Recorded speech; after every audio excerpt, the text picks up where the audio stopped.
I don't know if the world knows about it. I mean, or they probably would. It's become a point of conversation everywhere that it takes a mental toll. It can get really depressing when that's constantly what people are looking at, and not more than what you are. She's been the champion. Sobia has been the champion. But the narrative itself, please go on. You know, once we move beyond, as much as I love this cover and I'm so proud of the work we've put together, I'm very excited for a time where bringing together a team like ours and making a cover like this is redundant because it's not special. Yeah. Everyone is doing it, you know. That's the point of breaking new ground. You're hoping for redundancy yourself. And that is what I'm really excited about. But beyond that, I think there is going to be a large narrative shift in the language we use for ourselves and for people around us. You have your family constantly telling you, you lose just a few kilos and just see how lovely you look. You know, just a little more weight and you'll get healthy. So, you know, that stays with you, no matter how old you get. Yeah. Because that's what you've been. But, yeah. You know, what I'm hoping for in the next couple of years is that, one, we are more mindful of our language. I think that's already happening. Gen Z is incredibly articulate and they are incredibly aware of the language they're using. So I'm super pumped about that. But beyond that, I'm really hoping that we learn to advocate for ourselves. Something as simple as if like a doctor tells you, oh, you know, you just need to lose weight. Being able to say, could you please put that in writing so that I can take it to the next doctor and get a second opinion because I do not believe your diagnosis. That kind of advocacy is language we're slowly learning. And I'm hoping that individual movement of language, individual movement of autonomy is going to lead to a larger sea change in which we're asking ourselves that is discrimination on what I call issues that are invisible. Okay. And if it's not, how are we making the change to improve on that? And I'm very excited about it. You know, fingers and toes crossed. Fingers and toes. You know, I'm going to get Sobia on this. You know, your challenges, only you can imagine. I can only, you know, I can only feel you, but what you've experienced, I'd like to really, for you to speak out here on the mental toll that it may have taken to break your barriers, Sobia. You know, when she was talking about all the medical stuff, I really just had flashbacks of every trip I had, like for an ENT, a gynecologist.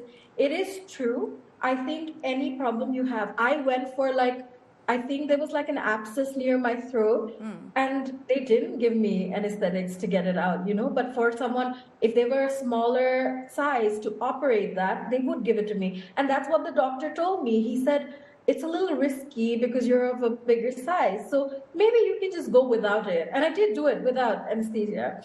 So it is a very common scenario, especially larger girls that have PCOS. It's really funny because they say you have to lose weight. The reason you actually put on weight is because you have PCOS. So it's this endless cycle of being told, oh, everything's going to be all right once you lose weight. Even the mental toll, people who suffer with body image issues, right? They're constantly told, oh, you can change that if you change your body. But that's not true. If you don't accept yourself for who you are, way beyond your body, you cannot be happy with whatever change you bring into your life.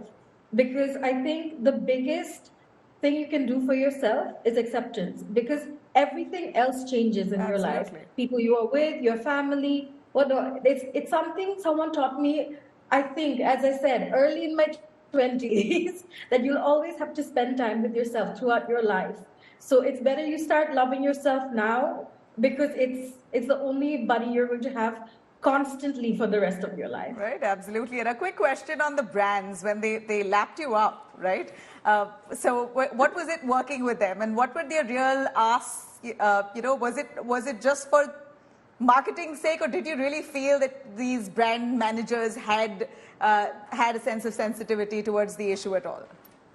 I'll be very honest, in a lot of the cases, I did feel tokenized later on, but I've tried to work with campaigns that had people, and I wasn't the only plus size in that whole campaign. as you know, Hanit said, it needs to move to a point where this is normal. It's not like, oh wow, there's someone plus size on this campaign. When it's no longer a conversation, it's normalized to the point where it's just something you see on a daily basis because it's needed. People, especially people that are younger, right? I think of my childhood, and I can't think of women I could look up to in this subcontinent unless it was like, you know, like Oprah or whatever we were watching on television, someone of color and someone who was bigger in size and whatnot. That was something that was just not a thing on media for a long time. Even when I first did like my shoot for Masaba, it was such a big deal for me because she was one of those people I looked up to so much because she was like, you know, of the subcontinent, and I could relate to everything that she was saying. I think, yeah, once we normalize this, I think we can be a better society. Yeah, that's such a lovely way to say it. A final word that I take from Sonal. Sonal, give us your efforts that you put out to normalize a conversation around body. And I'm going to refer to it as body neutrality now. We're done with positivity. I think we're way beyond that. It's basically taking a lot more covers like this and making it mainstream. And like Harnit said, it should not be a big deal. It should not be a topic of conversation because it's so normal to see women like that championing fashion. Once that begins to happen more often with choices that we make as editors, I think a positive narrative will start being made around this subject. Sure enough.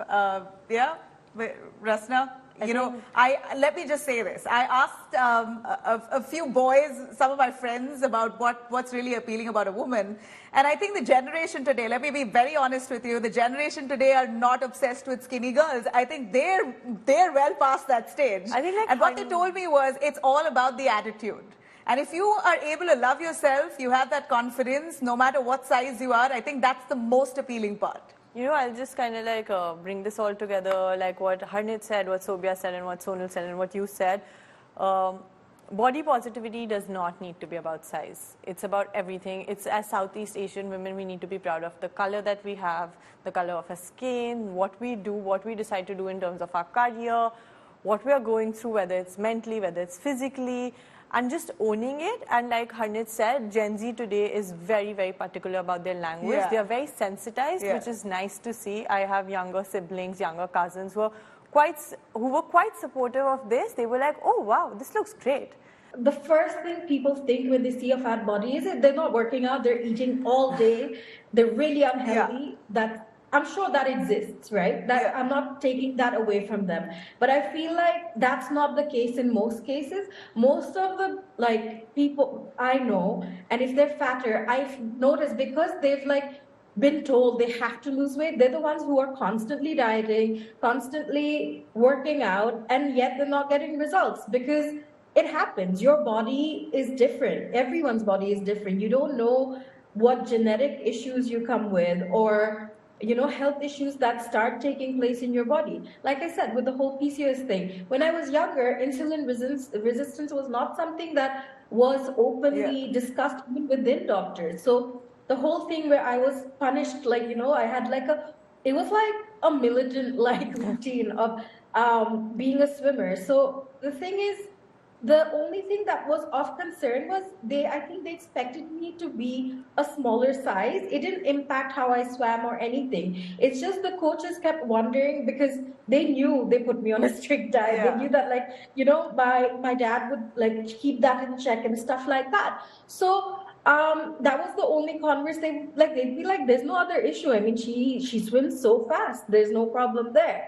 But she doesn't seem to lose weight. So obviously we just didn't know well enough back then. But I also think it's a very intimate conversation to have with someone.